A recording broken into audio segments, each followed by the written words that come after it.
And today I will break down why Range Rover air suspension scares the mechanics. If you have ever searched used Range Rover reliability, you've seen that phrase air suspension failure. And it's not a myth. Quick and fast review: what is air suspension itself? Air suspension replaces metal springs with airbags. A compressor fills them, sensors control height, it can lift the car off-road, lower it in the motorway and keep it perfectly level when loaded. When it works, it's magic, smooth, silent, floating. That's why people love it. But here is what most people don't tell you.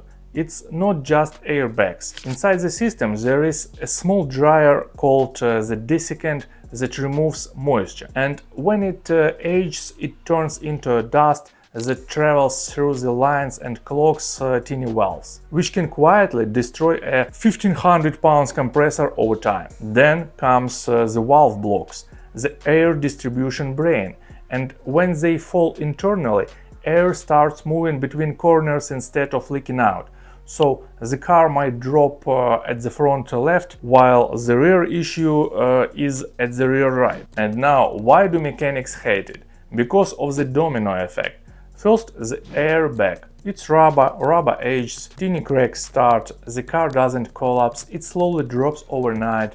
All this stuff, owners calls it kneeling rover. Second, the compressor itself. To compensate for that tiny leak, the compressor has to kick in every time you start the car. It works 5 times harder than it should. Eventually the motor burns out, and now instead of replacing one, let's say 300 pounds strut, you are looking at 2,500 pounds bill for the whole system. And it's not just mechanical. If you replace a part, you can't just drive away. You need a specialized software to calibrate the height sensors.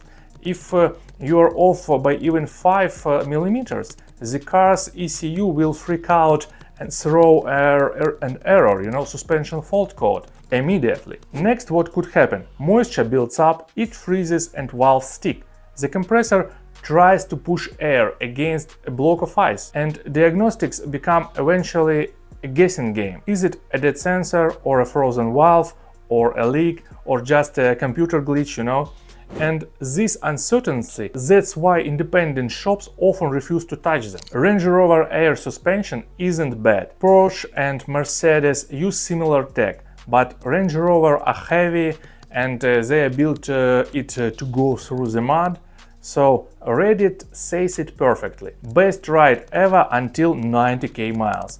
Under warranty, amazing.